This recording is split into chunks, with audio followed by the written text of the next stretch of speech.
ఇక మరి ఆఖరి దానికి సార్ ఎందుకంటే నీకు కూడా బొచ్చిన మందురు ఇక నేను కూడా అప్పుడు కూడా వాళ్ళకి మనసులో అప్పుడే మురుగుతూనే ఉంది ముసలాయన పాడవాడు ఇంక ఇష్టపెట్టారా ఏంది అని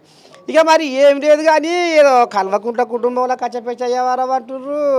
ఏదో 3 ముక్కలాట 4 ముక్కలాట అని కథ నడుస్తుంది గుసగుస అసలు ఏంది ఏం కథ కోయిలాగలు అన్ని కింద మీద అవుతున్నాయి నిజంగానే పంచాయతీ అవుతుందా అంతా ఇడిపోతురా ఎట్లా అనిపిస్తుంది కదా మీకు అనిపిస్తలేదా మరి బావ మరిది వీళ్ళకు రెండు రోజులు ఇంట్లో కూర్చొని చర్చలు చేసి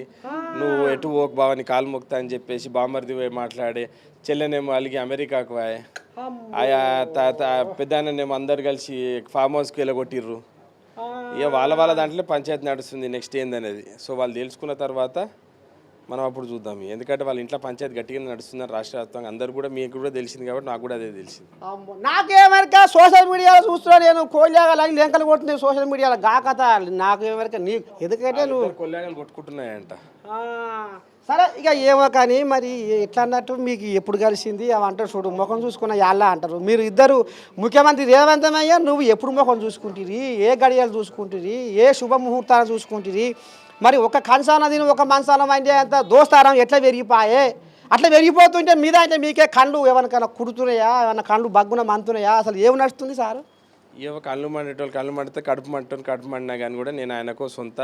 తమ్ముని లేక చూసుకుంటాడు నేను చిన్న ఉన్నప్పటి నుంచి ఆయనతోటే తిరిగినాను కాబట్టి ఇక నా జీవిత శేషకాలం కూడా ఆయనతోటే ఉంటా